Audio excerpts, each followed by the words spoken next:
Hola, muy buenas noches. Bienvenidos a esta escuela para padres. Te recuerdo que estamos viendo el libro de Ted Tripp, Cómo pastorear el corazón de tus hijos. Hoy vamos a ver dos puntos elementales.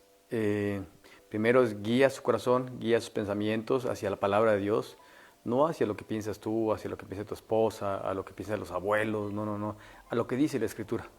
Y también, eh, fíjate que muchos psicólogos en algún tiempo dijeron que te hicieras amigo de tus hijos. Pero ¿sabes qué? Te conviertes en uno más de sus amigos. Y tal vez no te puedes comparar porque no piensas igual, no tienes su edad, no tienen los mismos intereses.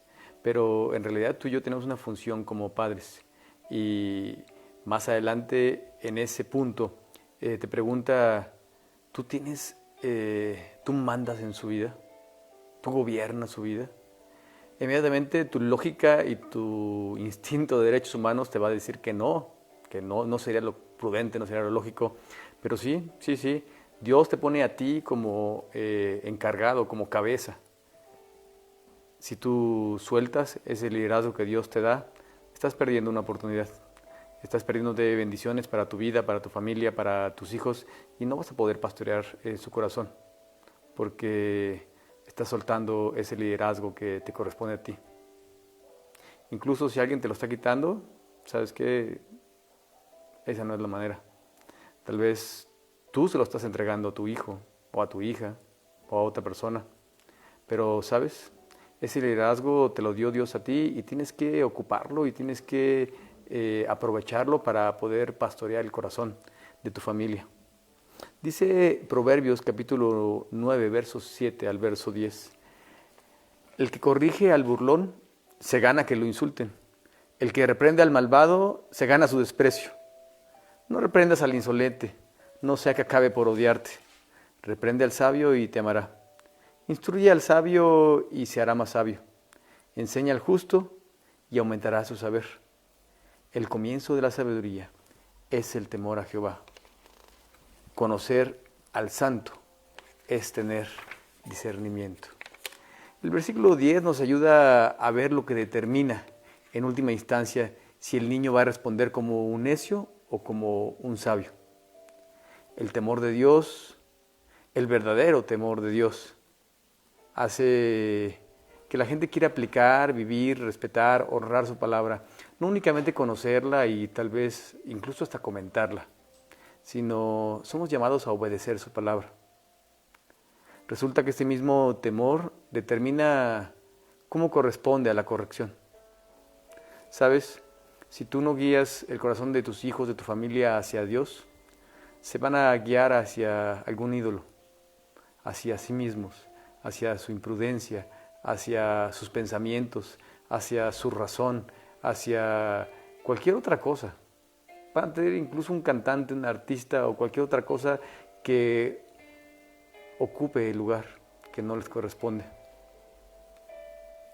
Hay dos caminos a escoger: el adorador verdadero o el que quiere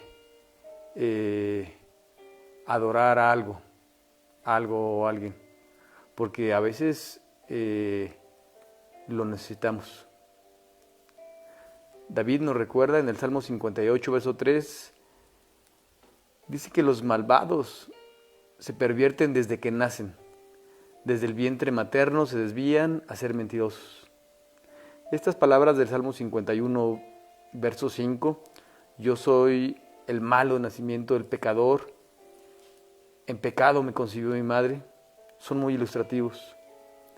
En Proverbios capítulo 22, verso 15 dice, la necedad es parte del corazón juvenil, pero la vara de la disciplina corrige. ¿Sabes? Es tu bendición y mi bendición corregir a nuestros hijos, ayudarles a alinear su corazón. El remedio no consiste en cambiar la estructura del hogar, sino enfrentar el corazón y vivir el rol en el cual Dios nos llama en este hogar. ¿A quién adorará el niño? Bueno, el niño adorará y servirá a quien su corazón se guíe. si tú guías su corazón ante Dios, el entendimiento a las implicaciones va a ser a Dios, no va a ser hacia otra persona. Hay algunas implicaciones para la crianza. Ellos encontrarán la felicidad y la satisfacción únicamente al conocer la voluntad y el conocer en persona al único y verdadero Dios viviente.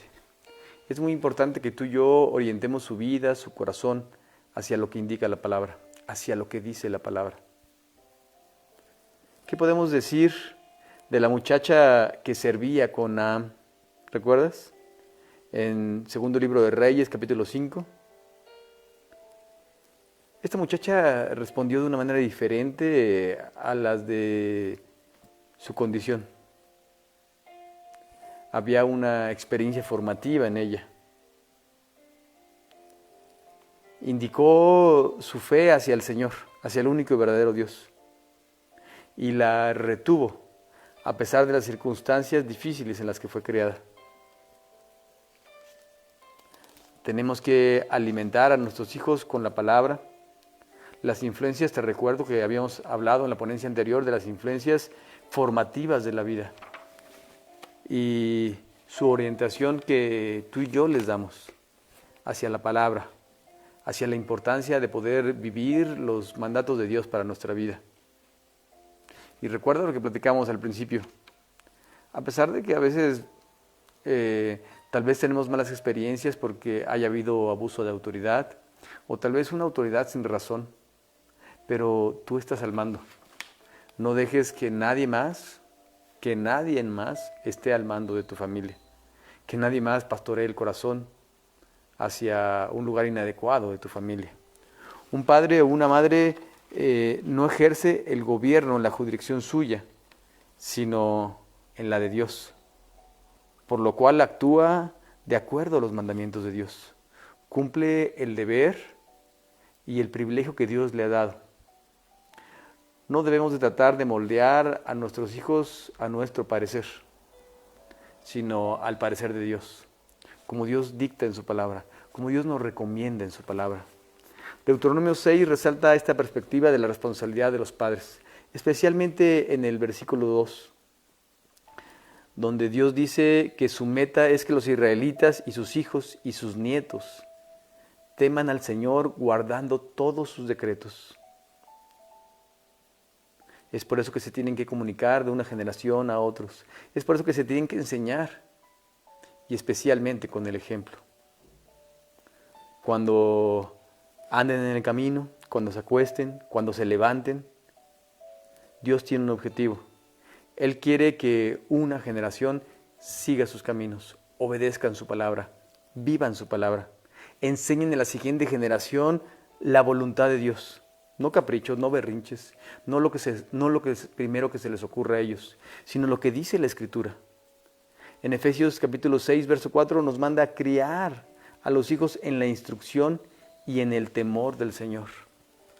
Te repito, en Efesios 6, 4 nos manda a criar a nuestros hijos en la instrucción y el temor del Señor. Tenemos que darle y darnos una confianza para actuar. Dios nos da una tarea a ti y a mí como padres que tenemos que hacer. Por lo tanto, la aprobación de tu hijo o de alguien más externo no es necesaria. No es necesaria. La única aprobación que necesitamos es la aprobación de Dios.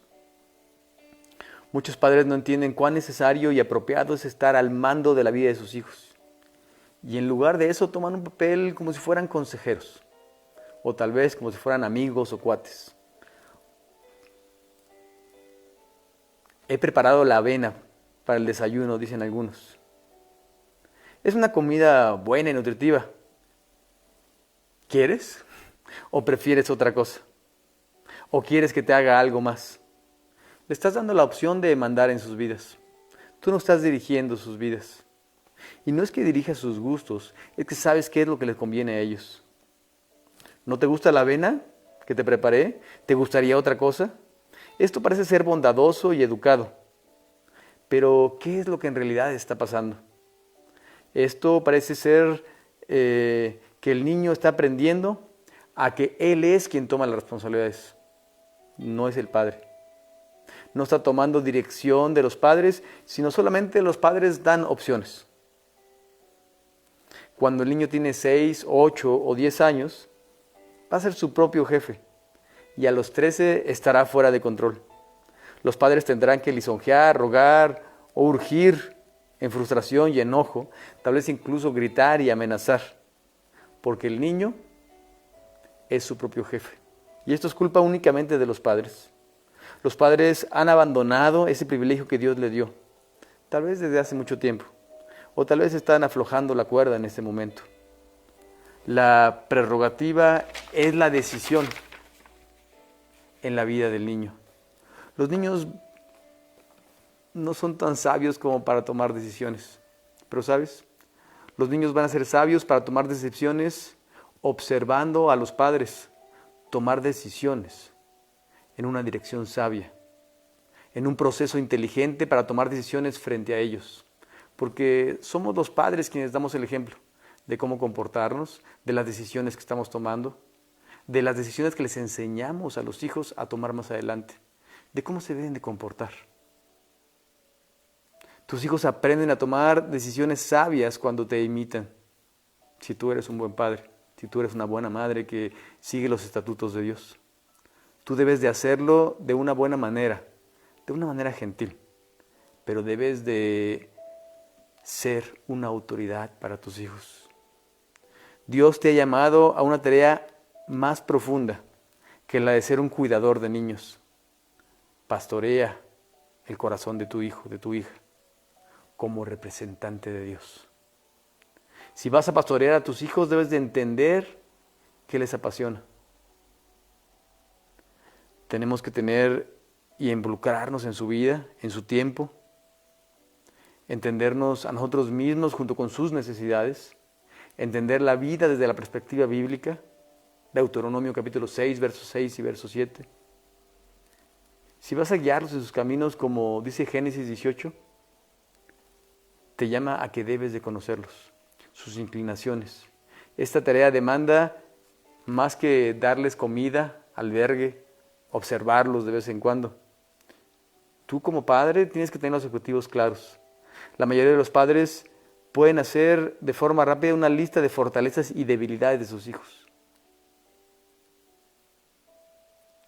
¿Sabes? Muchos no nos conocen. No saben cuáles son sus fortalezas, cuáles son sus debilidades, cuál es su mejor amigo, cuál es su color favorito, qué es lo que le gusta o le disgusta. Bueno, tampoco pueden articular qué están haciendo para fortalecer las áreas débiles de nuestros hijos. Porque al igual y tú estás fortaleciendo, al contrario, lo estás haciendo más débil en su carácter. Pero tú y yo somos para fortalecer sus áreas débiles, para alentar las áreas fuertes. Los métodos y las propuestas que se enfocan en corregir las actitudes del corazón en vez de la conducta. Trabajar en el nombre de Dios es dar dirección a tus hijos. Y los directores están al mando, no ellos. Los directores son los padres. ¿Sabes? Tú y yo tenemos que tener humildad al hacer nuestra tarea. Reconocer que actuamos en representación de Dios no es para que te vuelvas altivo, al contrario. Jesús nos recomienda ser mansos y humildes de corazón. El reconocer que únicamente estamos representando a Dios, la disciplina de Dios, el amor de Dios, nos mantendrá enfocado y a la vez nos hará ser humildes en tu papel de padre o madre. ¿Sabes? No hay lugar para la ira. Dice Santiago capítulo 1, versos 19 y 20. Mis queridos hermanos, tengan presente esto. Todos deben de estar listos para escuchar y ser lentos para hablar. Subraya ahí, por favor, con amarillo, rojo, naranja o rosa, si usted prefiere, lentos para hablar y para enojarse. Pues la ira humana no procede de la vida justa que Dios quiere. La vida justa que Dios quiere no puede ser un producto de una ira descontrolada. La ira humana puede enseñarle a tu hijo a temer o a temerle. Esos gritos que les das, ¿sabes qué? Tal vez vas a provocar únicamente miedo en ellos. El tener una mejor conducta tal vez cambiará, pero no pastoreará su corazón, que ese es el enfoque que nosotros queremos tomar. Hay muchos beneficios en esto para ti y para el niño. El niño aprende a recibir la corrección porque viene de parte de Dios, no porque los padres siempre tengamos la razón, sino porque Dios dice que la vara de la corrección imparte sabiduría. Proverbios 15, verso 5, Proverbios 29, verso 15. Y cualquiera que escucha la corrección muestra prudencia. Tú y yo, en la manera en la que escuchamos, en la manera en que enseñamos, en que ministramos, en que ponemos el ejemplo, en la que pastoreamos su corazón, les enseñamos a escuchar la corrección, a recibir la corrección. La disciplina es correctiva, no punitiva. Si la corrección gira alrededor de Dios como el que ha sido ofendido, entonces el foco es la restauración y la función es medicina. La disciplina es una experiencia de amor. Proverbios capítulo 3, verso 12 dice, porque el Señor disciplina a los que ama, como corrige a un padre a su hijo querido. Proverbios 13, verso 24 dice, no corregir al hijo es no quererlo, amarlo es disciplinarlo. La versión 60 dice, el que detiene el castigo aborrece a su hijo, mas el que lo ama desde temprano lo corrige. Apocalipsis capítulo 3, verso 19 dice, yo reprendo y disciplino a los que amo. ¿Sabes? La disciplina no es tomar venganza, no es sacar tu ira, tus traumas, no es eso. Es guiar el corazón, es corregir conforme a los estatutos de Dios. Tu corrección debe estar ligada a los principios y valores absolutos de la palabra de Dios. Los asuntos de disciplina son asuntos del desarrollo y del carácter y de la honra de Dios, pues son normativas no negociables de Dios que alimentan la corrección y la disciplina. Recuerda, con Dios no vas a negociar. ¿Sabes qué? Tenemos que someternos y obedecer su palabra. De la misma manera, tú tienes que enseñar a tus hijos a que la palabra de Dios, te guste o no te guste, te convenga o no te convenga, ¿sabes qué? Tenemos que obedecerla, tenemos que seguirla. Enseñemos a nuestros hijos a que su corazón debe estar dirigido hacia la palabra. Te recuerdo, ellos no tienen la autoridad. El gobierno no tiene la autoridad, los maestros de la escuela no tienen la autoridad, los padres tienen la autoridad. Dios puso en su orden al padre como cabeza de la familia. Recuerda, tú estás al mando. Es muy importante que tú y yo guiemos el corazón de los niños hacia la palabra de Dios. Recuerda, el corazón del ser humano está por naturaleza inclinado a adorar a algo o a alguien. ¿Sabes? Es mejor que tú y yo les enseñamos que la única y verdadera adoración que tiene sentido, propósito y un verdadero fruto en todos los sentidos y bendición en tu vida es la adoración a Dios. Las demás nos corrompen, nos destruyen, adulteran el propósito de nuestra vida, adulteran el objetivo de Dios para nosotros, la función para la que realmente estamos. Jamás vamos a ser felices adorando a alguien o a algo que no sea Dios, ¿sabes? Tú y yo tenemos que guiarnos por la palabra de Dios y tenemos que ser sabios para guiar a nuestros hijos a lo que Dios quiere para sus vidas. Y recuerda, tú eres el representante de Dios para corregirlos. Tú tienes la autoridad. Que Dios te bendiga. Pon esto en práctica y nos vemos la siguiente semana. Hasta pronto.